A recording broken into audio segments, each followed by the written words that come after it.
So welcome everyone. We're glad to have you here with us. Our session today is really about giving you an update on a project that you may have heard about before. For some of you, it's going to be a brand new thing, so great, and if that's the case.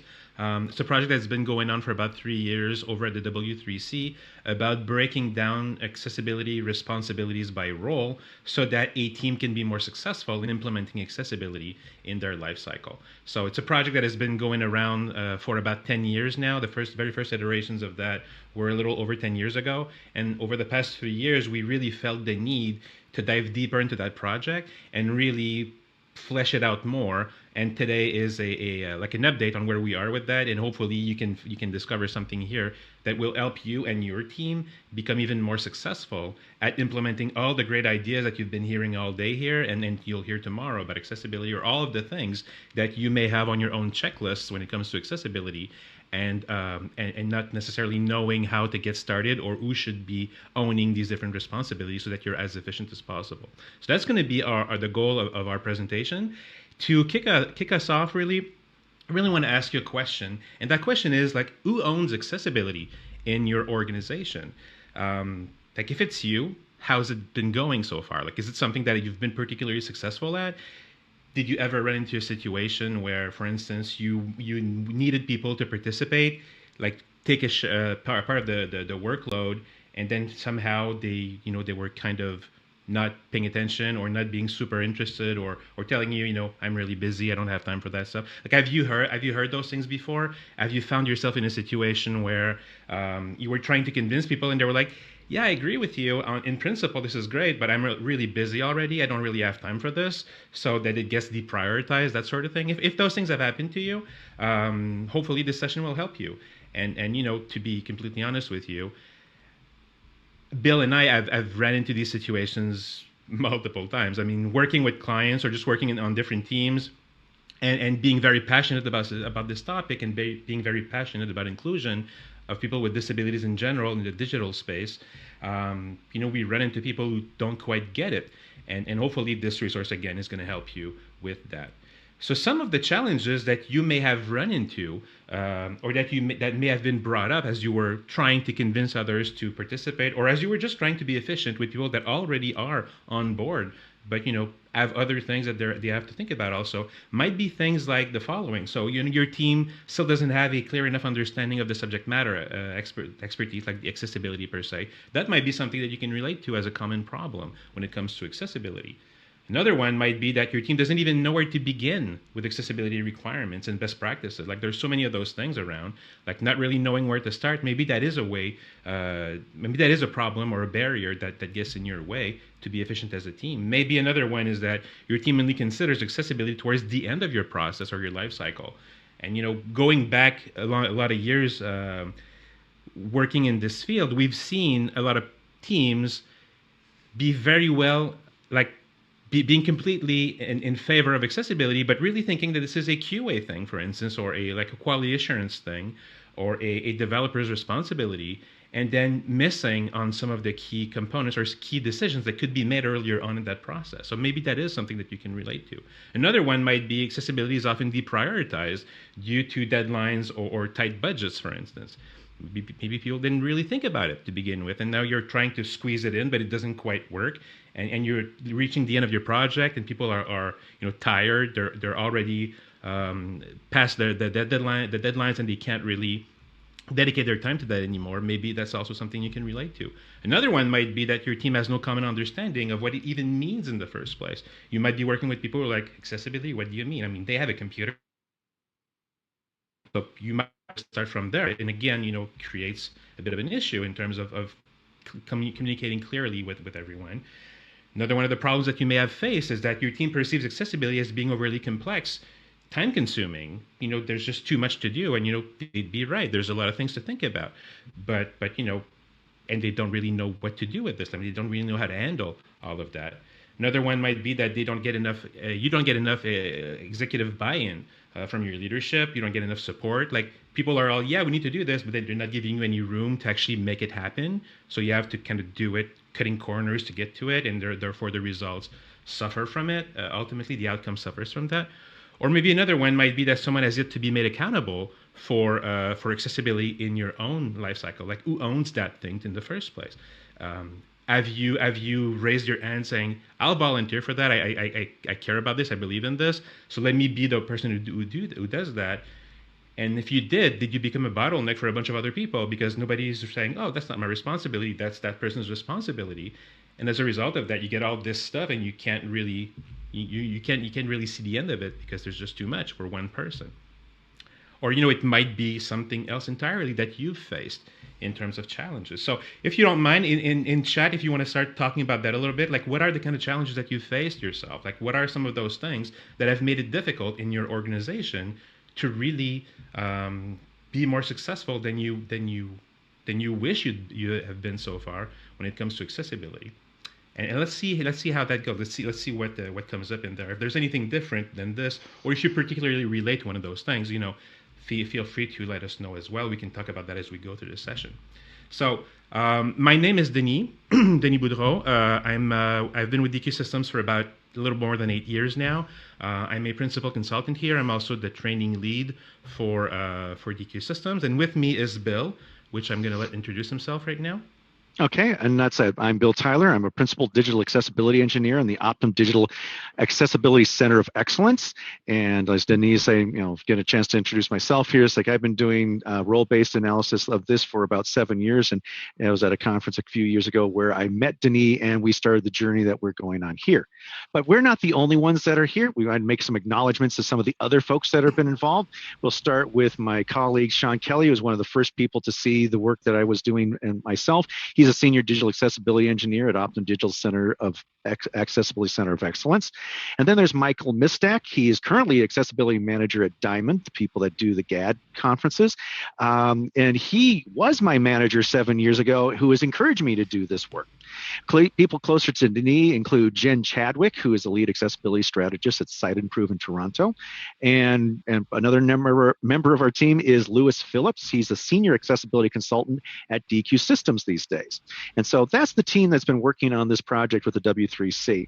So let's return to the problem statement. And that sort of says, as Denis was kind of alluding to, we're looking at these challenges. It's obvious why teams struggle with what they do to successfully implement accessibility into their designs and the life cycle. So what we want to look at, is that wrong way, Denis? Sorry. No. Oh, sorry. Okay, I'm sorry. Got the wrong screen going here. I'm sorry. What we want to look at here is this, the life cycle. And the life cycle, as we show here, is really all about, and this one's showing it now, is that we want to shift it left.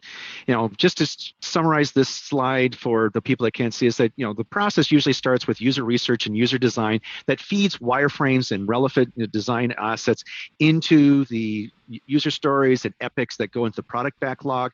Those get put into a sprint backlog, which go into sprints and Scrum, that eventually turn into a shipped iteration where accessibility comes in for testing and you deploy it. And then you repeat the cycle with more design and research. That's really, it's like it really keeps accessibility from happening because we've got all these other spots where decisions are being made. And so really, this isn't the way you want to do it. We get to the point where we want to have accessibility throughout the entire process. So we want to look at that and try to find a way to do that. And to do that, you need to, we don't have accessibility engineers typically at those places. We've got other roles that are doing that. They're doing the research, the design, and they're doing the backlog. So we need to assign responsibilities to those people. So when we can move on to we ask the question, who in a typical design and development life cycle should be responsible for making these decisions and following and addressing the accessibility related tasks?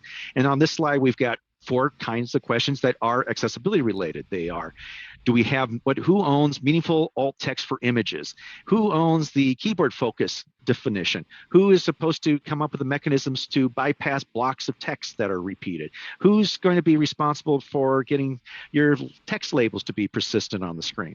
And we've got, for each of those, 5 major roles. We've got content for content authoring, UI design or front visual design. We have UX design, usability, interaction design. We've got front end, web development, which would be HTML, JavaScript, CSS, and testing, which would be either QA testing or accessibility testing. These are the roles that we typically are trying to address. And as we saw on the previous slide, right now is trying to be done at the time of testing. But Denis is going to show us that that's not right. Correct, Denis? Of course. So I was on a session right before this one from Anna Cook, and she was talking about that exact data point that I'm about to share with you, which is that 67% of issues that we typically find in manual testing could actually be avoided if only people at the design phase had known or had been more careful about accessibility, more aware about accessibility. So it's interesting that she was talking about that right before this session.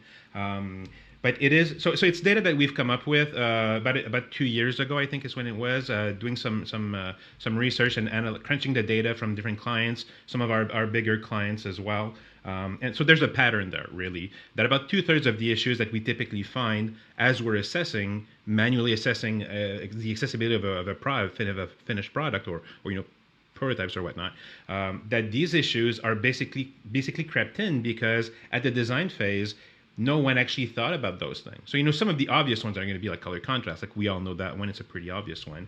But there's all these other decisions about the interaction, for instance, about some decisions in terms of complexity on how to use the interface, anything related to that.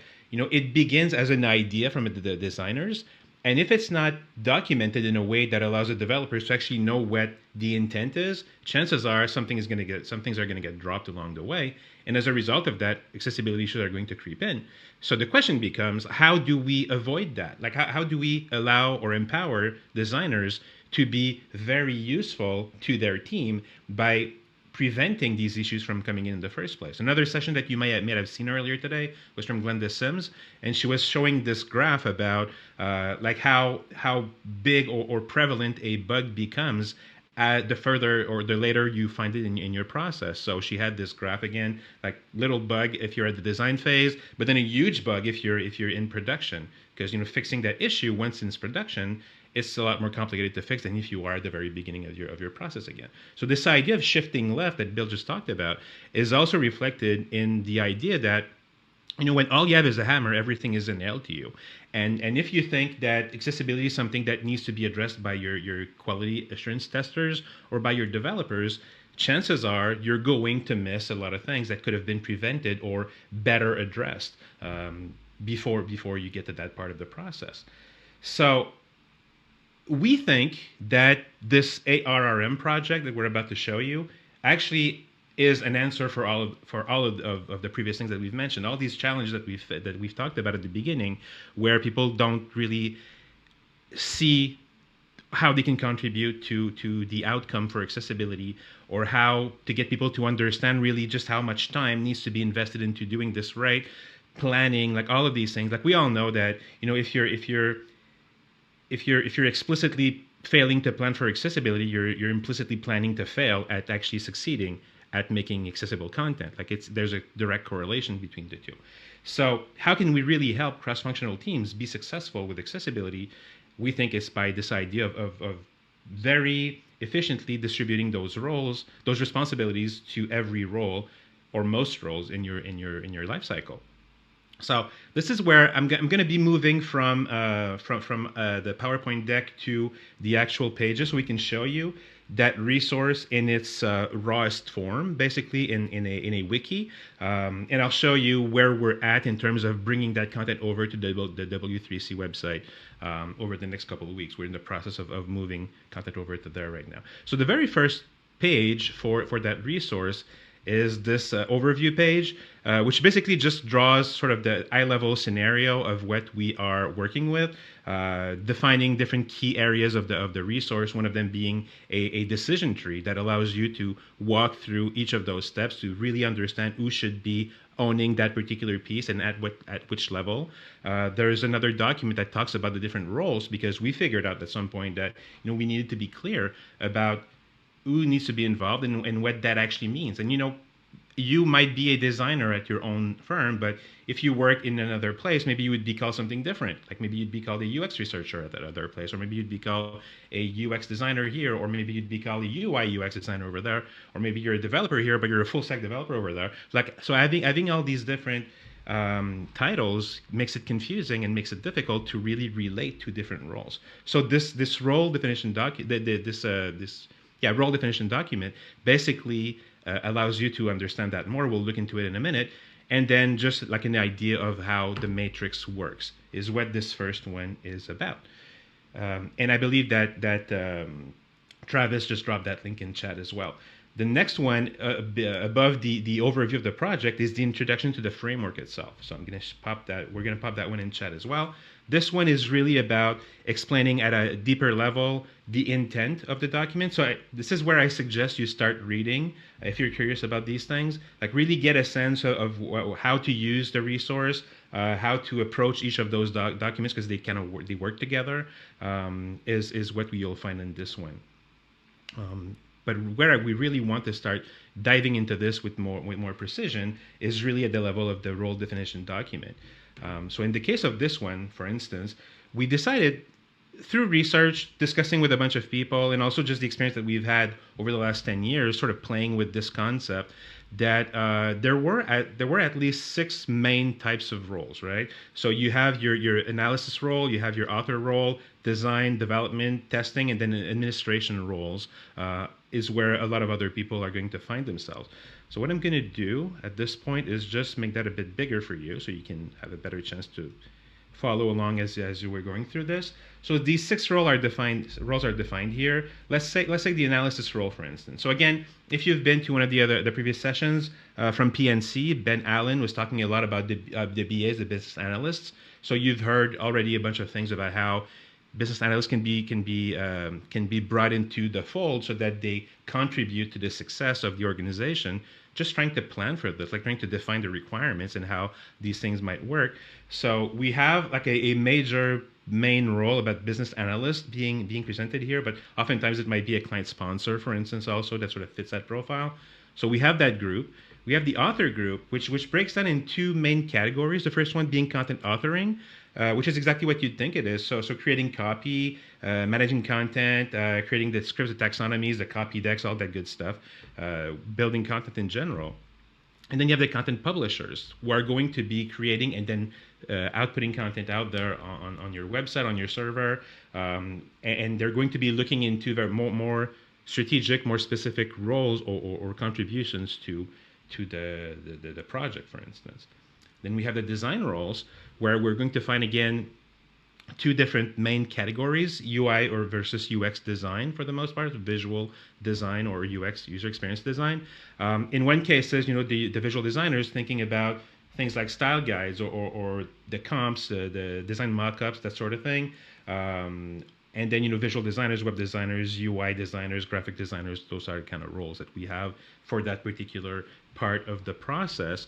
Or UX design, where we're going to be looking into things like design assets, more like wireframes, prototypes, interaction guidelines, IA, for those of us who are still looking into information architecture in that sense. And then again here, UX experience designers, service designers, interaction designers, and so on and so forth. Different roles that are more related to the interaction of the expected interaction as opposed to how things are visually going to look. And then our developers, because we couldn't do any of that without them. Not really making a distinction here between the type of developers, just acknowledging front-end development in general, all these different ways in which people can do that, whether it's through a framework or whether they're a full-stack developer or not, whether they're a 10x designer developer or whatnot, anyone who's in front-end versus back-end developers and what they might contribute when they're looking at anything that's middleware or database or anything related to that. And then our testers. Then we break down again in 2 different categories. We have the testers that would be assigned to, say, automated testing. So you might have seen sessions today about Axe, for instance, as a tool that allows you to automatically find these issues. So some QA people are going to be assigned to that, maybe because they're a little less technical than other QA people that can do manual testing, for instance. So there's one particular group for that, which may or may not be the same group that will eventually be doing manual testing. So again, different types of responsibilities, different expectations in terms of skills and knowledge. So acknowledging these 2 different roles, and then administrative roles in general, which are going to be things like your product owners, your project managers, anyone that's in governance, that sort of thing, who are going to also play a capital role in making accessibility a success, but with very different kinds of inputs. So this document is really meant to help sort of frame what we're talking about, but the core of what we're proposing here as a resource is the actual decision tree itself. And I'm going to pass it over to Bill so that you can talk a bit more about that, and we'll follow along with this this other page from the resource. Yes, so the part with the role-based decision tree is focused about the concept, a variation of a concept called the RACI matrix, RACI, which is, R is responsible, A is accountable, C is consulting, and I is informed. Those are the traditional ones in the RACI matrix. In the ARRM model, we have 3 levels of ownership. Primary owners are the ones that are comparable to the responsible in the RACI matrix. These are the folks that are ultimately accountable for everything that happens, the final say, the best judge, and there's always one of them. There's only going to be one primary owner, the person with the last say and makes the last call and is responsible if the thing fails. That person may be tied with, may do it on their own in some cases, or they may have other roles that are also a partial owner. The next level are secondary owners. There may be none of them, or there may be all of the other roles are involved. These are going to be secondary role ownership is a role ownership that has some active participation. They are actively interested in the outcome. They might be trying to sway the primary owner to do something in some particular way, or the primary owner needs their input on a regular basis because the nature of the question, the checkpoint, the issue requires it. The third is more of the consulted or contributor role. That is for somebody who is going to provide some basic input. Business owners may give a lot of input at the start. One for design might be they have a brand book. It has the initial things about what the brand is going to be, but that's just initial input. And they might provide that, but they're not going to be worried about it. They've already given their input. They're waiting for the team to put together the work. That goes into, those are the roles that that are in here. These are and what we're going to be looking at in doing the decision tree is how we assign ownership to the primary owner. So let's move on to get back to the slides, and we can start test driving the framework. So next slide. So again, we want to see how this framework can help your team get that clarity, break down the accessibility through the life cycle so it moves smoothly. So we can move on. We've got basically 7 steps, and we're going to go through this slide pretty quickly, but ultimately we're trying to look at a checkpoint, and we're going to ask, there's 7 steps. It's like, is this driven by business or non-functional requirements, or is it content authoring? Is it visual design? Is it UX design? Is it development? Is it about testing? Or if it's none of the above, then it must be related to administration. That's those are the steps, but we're going to go into those in a little more detail now. So what we face is, we're going to go through the full framework just to give you an idea of how the general process works. And it starts with a simple question. I've got a checkpoint. Who should own this requirement? And the first question we ask is this a business or non-functional requirement? And if we look at this, and it's like Denis was saying, it's like it's a key part. Like we have to have session management, you have to authenticate, or there are certain legal requirements about how the process ends. We say yes, that is, that falls here, and it would be belonging to that role. If not, we go to the next step, and that is content authoring. That's, as Denis was talking about, that's going to be all the content on the page. Is it going to be just the words home or back or sign in, or is it going to be all the content on a long page, such as privacy statements, terms and conditions? And it also, in our process, it refers to other content that may not be on a web page. It would be the content in a video, the transcript for a video, the captioning in a video. It can also extend to captioning or podcast for audio-only content.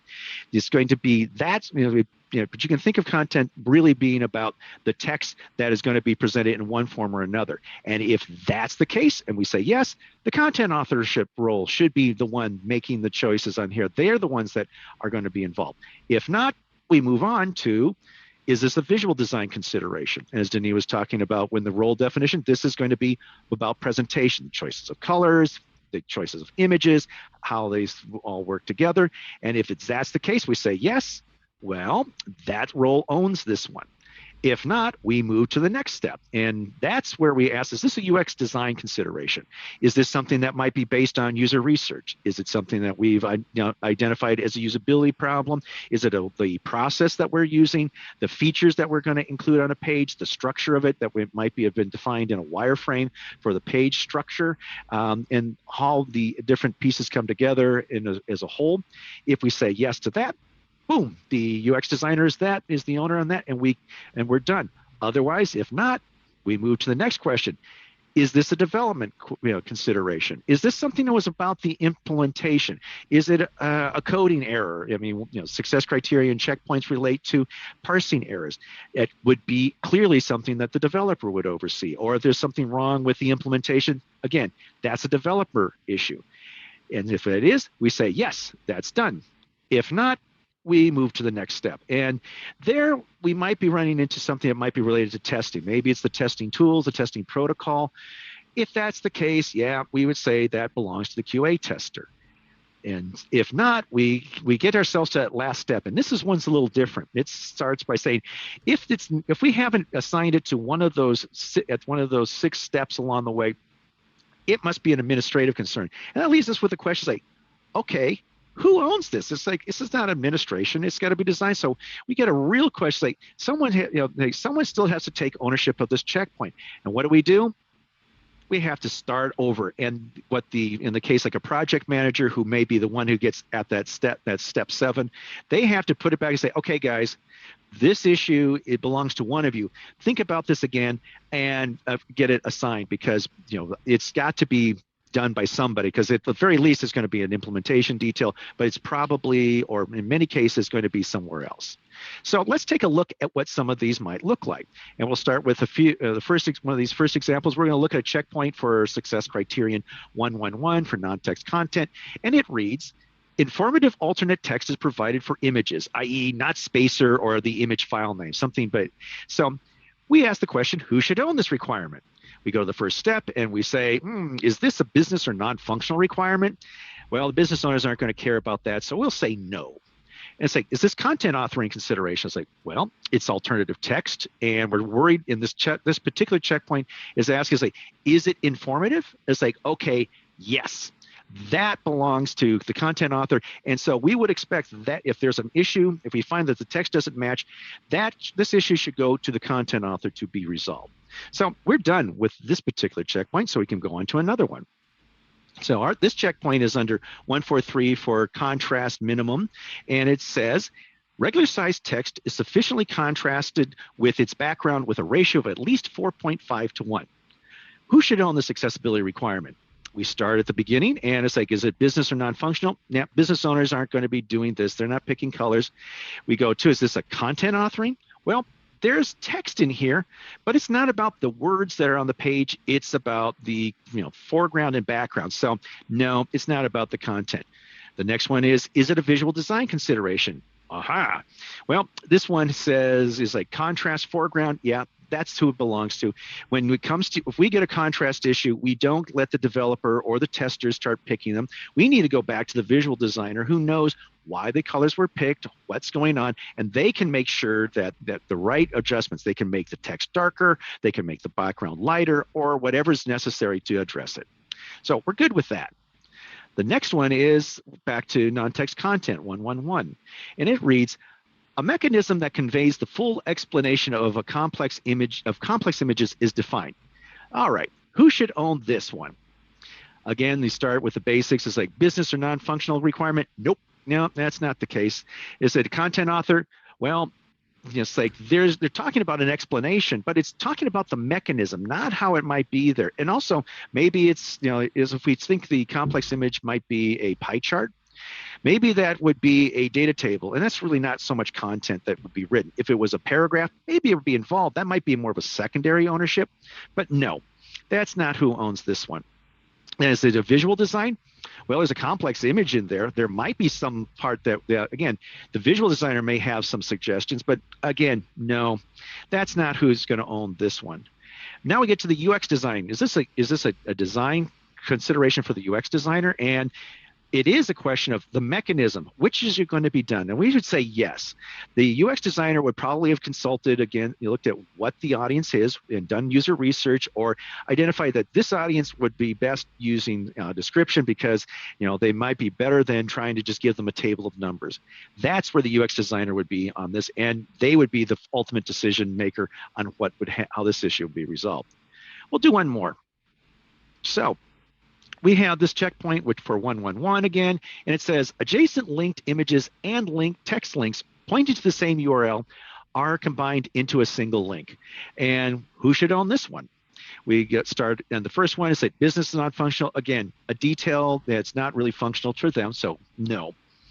Then we go, the next one, is this content? Well, there's a text there, but again, it's not about the text. It's not about the alt text, if any, for the image. It's about the link, the image and the link are in the text are one link. So no.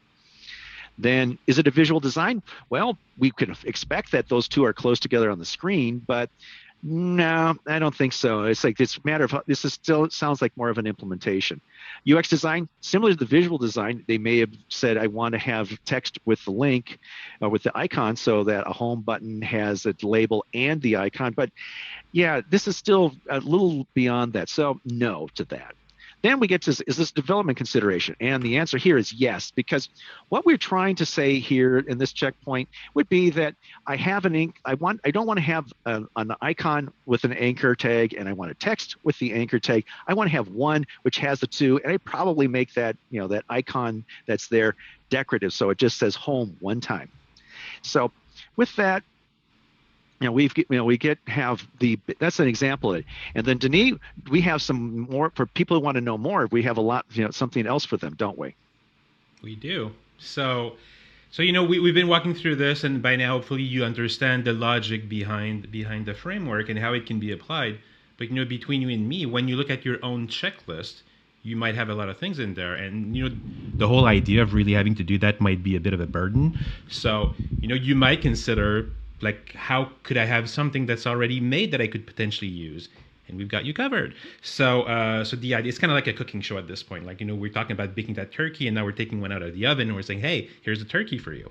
So let's do that. Let's look at that. So Travis is going to drop in 4 more links in chat, and I'm going to go there for a little bit and tell you a little bit more about what that is. So this is still a part that we're working on, but you'll get the idea behind it as we're going through all these different checkpoints. So there's, for 1.1.1, for instance, you could probably break that down easily into 25 different particular tasks that are very specific, oftentimes about the same thing, but from different angles. So what we did is we started thinking about all these different roles and how they could potentially contribute to the success of the life cycle by distributing those responsibilities a bit more clearly. So what we have here to offer you, and this is going to evolve as the resource keeps picking up speed and being more defined, but we have a long list here of 20 some different checkpoints, examples of where to start. So the idea here is that it's not exhaustive yet, and it will eventually be. There's a lot of work. You can imagine there's a lot of work involved in actually breaking everything down to its most granular point. But there's already a lot of content in here for a content author to say, okay, so I don't really know much about accessibility, or I know some things about accessibility, but I'd like to expand my options a bit more. So this could be a place to start. If you have someone on your team who's new to accessibility and they really don't know where to begin, you could drop them a link to this particular resource, for instance, and say, start with this. And if you do, you're going to be looking into things like images. You're going to be looking into things like the headings and the labels for your forms and the headings over your page. Like those need to be meaningful. You're going to talk about page titles. You're going to talk about like the labels per se that really describe what the fields are about, that sort of thing. So there's going to be a bunch of things that they can start looking into to get started.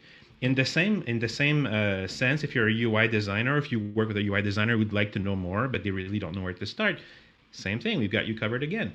So another list that is specific to them, where they're going to look at very specific things again from a like an image perspective, images of text perspective, information and relationships again, or visible focus, that sort of thing. Like you'll see a couple of ideas in here of where they could get started to start contributing. And the idea is that if you, like, I'll pick any one of those random, let's say this one here. So 3.3.2, radio buttons and checkbox labels are positioned to the right of their respective form controls for left to right languages, for instance. We're like, okay, so who's actually owning that thing? The main role would be design, but the primary owner would be visual design in this case. So if I go back to where we are, but then we acknowledge that, you know, there is a UX designer that probably needs to be involved, but as a secondary level. So these charts are also going to give you that information, like who needs to be involved as a contributor, as a secondary owner, you know, so the person that supports the actual primary owner. And then those three folks together are responsible for that particular thing in the life cycle when it comes to accessibility. If we go back to that first one about CAPTCHAs, for instance, we don't really need to involve the developer in this. Of course, the developer will eventually have to implement something, and of course, the QA person will eventually have to test for that. But really, the key people to make the decisions about whether or not we want to use a CAPTCHA or how we're going to use it or which one we're going to be using is probably more about the visual designer and the UX designer and maybe the business analyst being involved in defining requirements at the beginning for that. So this idea of breaking it down that way at a very granular level gives people that are new to accessibility or people that don't really know how to wrap their head around it a bunch of areas to begin focusing so that they can slowly start learning from there. And you know, the idea is that you learn a couple of things and then you add to that, and before you know it, you're starting to build a pretty good understanding of the subject matter as a result of that, which fixes or addresses one of the first challenges that we talked about at the beginning. Same thing for UX designers. We're going to have a list again of a bunch of different checkpoints that they could look into, secondary contributors or secondary owners or contributors to that as well. We're talking about forms or keyboard, for instance, here, so more about the interaction than the visual look and feel of things. And then finally, the last one about the developers, same idea again, where we're going to be looking into a bunch of different considerations that are much more about the implementation of said things. So things have been designed, planned for at the design phase. Now comes a time where it needs to come together in code. Now that's the part that they own. So for instance, if we talk about alt text for images, you know, defining the alt text would be something for the content creator, probably working with the UI designer to understand what the intent was when they chose that particular image. But then at some point, someone has to put that into the source code and decide, how am I going to implement that thing? Is that going to be like an image element? Is that going to be through CSS? Am I going to be using an ARIA label attribute, or am I going to use an alt attribute? Is it going to be an SVG file? Am I going to do this or that? Like all those questions are related to the developer. But you know, the developer will make better informed decisions because these things will have been planned ahead of time by people that come before them in the life cycle. So all four of those pages give you a starting point. As I said, these pages are going to evolve over time. As we're defining more content types, as we're adding to it, we're going to start keep updating this page to give it more value, more bang for the buck, basically. And at the end of those pages, you'll also find, if I can get there, there we go, examples of what Bill just walked us through. So a particular checkpoint, is it related to this group or that group? And then a logic behind how it should be assigned to that group. So the idea being that if you read through this, like the pattern will make sense. It might make sense for some of you already, but for others where it's a little bit more complex to wrap your head around, as you're reading through these different examples, it will become clearer how you can leverage that framework to start assigning responsibilities to different people so that ultimately not one person owns everything and becomes a bottleneck, but rather that everybody owns a piece, and together we are creating something that is more inclusive of more people. And we do that as a group. We do that as a team together the way that it really should be. There's also this other resource here that sort of works with that is also a work in progress right now, which is basically just a list at the success criterion level. So again, same kind of thing. So it's a pretty big table to add to a page blown up at this level here. But hopefully it gives you a bit of a sense of what that is. So success criterion by success criterion, looking at all of these different role groups and then the specific roles, who should be primary, secondary, or contributor. Now you see in some of these, for instance, like for 1.1.1, a content author would be both primary, secondary, and contributor, because for different checkpoints related to 1.1.1, in some cases they will be a primary, in other cases they'll only be a contributor. So there's this idea at a very high level to sort of see the overarching picture, but the devil's in the details, and having that level of granularity where you can see checkpoint by checkpoint And again, remembering like for 1.1.1, you might have like 25 checkpoints related to that. Like you see how people work together to create this cohesive end result as a result of all of that. So Bill, what about folks who didn't find or hear about themselves right now, like QA testers or BAs or anyone else who's not a developer, designer, or content creator? What about them? Well, it said you probably notice you're not on the decision tree, and it's not that you're not contributing to accessibility. It's just that you're not an active decision maker in the things that impact accessibility. But they are important roles. We do talk about them, as I said, is one of the links Denise shared earlier was related to how the roles and how they fit together. So if you are especially managers, a lot of it is like accessibility does not succeed unless you have buy-in, unless you've got a commitment for getting accessibility in there. So you are going to be involved, but this decision tree and the ARRM process tends to focus on those who are key decision makers, who are going to make the choices that make these decisions that will negatively or positively impact accessibility. So, you're involved, but it's not going to be as critical to the final product as it is for these other roles. Now, with that said, we wanted to say we're moving forward, and we're getting some, as Denis kind of alluded to earlier, what you see in the screens that Denis shown are all still in a wiki form, and we are getting close to, after our years of work, getting ready to launch it on the WAY ARIA, or the WAY site for Web Accessibility Initiative on the W3C, and we'll be getting that out in the next few weeks. And if you wanted to make sure that when that happens, keep connected to us. Maybe talk to us after this. We can give you that information of when that goes live. Speaking of going live with us, how about some other options, Denis? So we'd like to extend an invitation to you. So a lot of you have heard about the Hackathon happening on Friday. So we've secured a 2-hour window on Friday for people to come in and play with us with that framework. Like, try this out. The goal here would be to give you a chance to test drive it, give feedback if you want to. Take some of that information with you so you can start implementing it in your own teams, that sort of thing. So if you're interested with the resource, with the idea, and you'd like to dive into that a little bit more, we have a 2-hour workshop that we're going to be doing on Friday about that with the rest of our team as well. So with Jen, Michael, Lewis, and Sean as well. So the idea here will be for you to have a chance to do that. If you haven't registered for the Axe Hackathon, you can do it. You can still do that. You can still register. If you do, we can wait for you to go and do that right now if you want to. But link is in the chat also. Awesome, thank you. So if you do register, then there's an option at the bottom of the form to say what project are you interested in. Just choose other, and that will be an indication for us that you're actually looking into this one. But the goal is for you to be able to come in.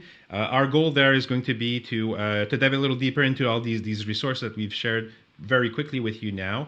Work with breakout rooms to have a bunch of people work together, and then see what they come up with as a theoretical team, if you will, like role play the different roles. Try to build a process together, and then we'll all share the findings and learn from one another, like learn from the perspectives of everyone as they're starting to think about how could I break that or distribute those responsibilities to people on my team. And your team might be a team of 4 people, that other team might be a team of 7 people or 25 people. Like, all of that modulates how you're going to be able to use a resource like this. But it's meant to be very modular, very flexible, so that you can have, if you're wearing multiple hats, for instance, you can find a way to figure out like who owns which piece, and the idea will be to help you achieve that on Friday if you want to join. So the invitation is out there. Feel free to join. We are going to be using Zoom, so there's a cap at 300 people. So if we have 300 people, we'll see how that goes. But we'll see what we work with there. But we welcome you if you want to attend. That's 1 p.m. on Eastern on Friday.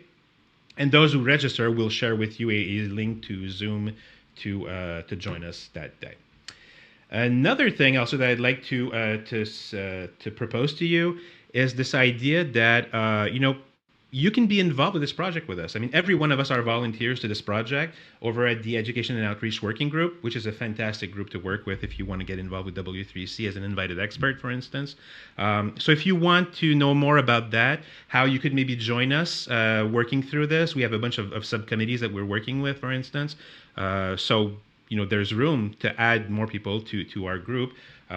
You can reach out to us. The easiest way is probably to go either through the Twitter handles that you've been seeing at the bottom of our screen from the beginning. So either Bill Tyler, Billtyler for Bill, or D Boudreau, DBOUDREAU for me on Twitter. That's a way to get a hold of us and tell us if you're interested, or maybe just connect through LinkedIn. And if you do connect through LinkedIn, I'm not going to talk on Bill's behalf, but I offer one question for you. Like if you have any question you want to ask, I promise to give you that answer as a way for us to connect and start having a conversation together about this stuff or other things really. So the links are going to be popped into chat as well. Speeding that up a little bit because we are slowly running out of time. We get the questions, so eager to hear about the questions that everyone might have about this. Let's jump right in. We are tight on time, Denis, so the fairest method, I think, is by upvotes. And I don't know how fair that is, but that's the method I'm going to choose. So let's dig in. We've got David from Montreal, and this question should be near and dear to you. It says, in our practice, we've come to believe that just as the visual UI requires design specs, such as wireframes, we've also come to believe that we need specific and dedicated accessibility design specs as well. Can you speak to best practices in terms of detailed accessibility design specs beyond general guidelines? Yeah. Do you want to go first, Bill, or you want me to go first? No, I'm sorry. I'm getting a thunderstorm here in St. Paul, so I think I wasn't quite able to follow that. Why don't you take it? I'm sorry. Okay, so general guidelines. I actually think that a lot of the research that we have here is a lot of that. I mean, when we think about general guidelines, if what you mean is really guidelines beyond what WCAG talks about, there's already been a couple of sessions about that have been going on today in the design track that give you more realistically or more like an overarching mindset for accessibility. So there's a lot of those things about implementing accessibility in your design systems or thinking about annotations for accessibility so that you can share some of that information over to the rest of your team. There's that sort of thing. From a perspective of best practices that you could sort of tackle as a designer, I heard David and I heard Montreal, so I think I might know who that is. So if you're in the video game industry, for instance, if that's you, that's going to be a little different than if you're working on web content, for instance.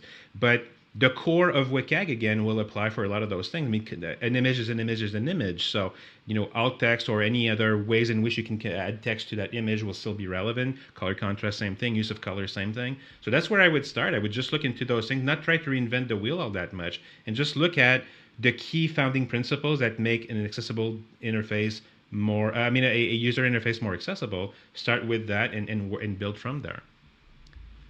Great. Thanks, Denis and Bill. Unfortunately, we probably have only time for one more question. I'm going to rely on upvotes again. We are looking into some ways to try to maybe aggregate and do some sort of blog post or something because we have a lot of good content here. So let me jump right into this question. This is, where did it go? This is from Brennan Young. WCAG3 looks to be moving away from success criteria towards outcomes. Will there be a version of ARRM prepared which maps to outcomes instead of success criteria? I'd say that the case is the ARRM process doesn't really relate specifically to success criteria. As we saw in the examples, they're about checkpoints, and as you modify how you organize your testing by checkpoint or whatever, it doesn't probably change too much of that. I mean, the underlying accessibility issues, like let's take the example of color contrast as one of the easiest. It still will be covered by 3.0. It may be located in a different place, but ultimately, the ownership that you do in the ARRM and the decision tree process will still put it in the hands of the visual designer. Whether that aligns to, criterion 143 or some other named, outcome in, WCAG or AG, that's, say it won't matter so much. The rest of that, what you're talking about, really is more a question not so much about what we're doing with ARRM, but also what we're doing, with the AG in general. Yeah, and I would add really quickly to that it's a great question because a lot of people are a bit concerned about, so where are we moving with this, and are we spending a lot of time on something that is condemned to be dated very quickly? But the reality is that, again, like everything about WCAG 3.0 that we know today will still be relevant over there, but it's going to be relevant at the bronze level. That's how it's set up to be right now. So everything else is going to be about like involving users with disabilities in your usability testing, having a maturity model, that sort of thing around accessibility. That's how you're going to get to bigger level or higher levels. So everything will still be relevant, and it's all a matter of just of tags and taxonomy. Once we've identified that, for designers as a role, there is a concept like images, it can be applied to whatever version of WCAG you would want to work with. So we're actually very hopeful that the entire thing will move very smoothly over to WCAG 3 when we get there. But WCAG 3 is going to be a couple of years down the road anyway. So we're talking probably 3-4 years before we really can start looking into it all that much. So there's time to see it coming too, until we get there. So if there are any other questions, since we can do that, and you want to show up on Friday for the workshop, we can also have that discussion over there. We'll have 2 hours, so we can discuss more broadly about these different things also while we're in that session. If you they said that section is going to be we're going to be breaking into little work groups. So if a work group gets done, there may be a chance to get more Q&A, and we'll have a lot more flexibility. This is a regular presentation. We've done that in the past and often had a little mini work group in there. This is one where we've got the topic itself in this presentation, and we do a lot more about the exercises, getting a chance to get your hands into this and try it yourself, and that'll be what we do on Friday. And we hope to see you there. Yeah. So thanks, everyone. I think we're on. We are out of time. Okay. There's a follow-up from David that I sent you in a chat, Denis, and hopefully everyone via the session page, download the presentation. What you can see, for those of you who can see the screen, there's a lot of contact information there, as well as the links that we posted in chat to stay engaged and enjoy the rest of AXCON. So David, if I can, David, get a hold of me, and then I'll follow up with you. I just saw that clarification there. We can talk about that offline. I can help you with that. Great. Okay, thanks, everyone. Thanks, guys. Enjoy the rest of the conference.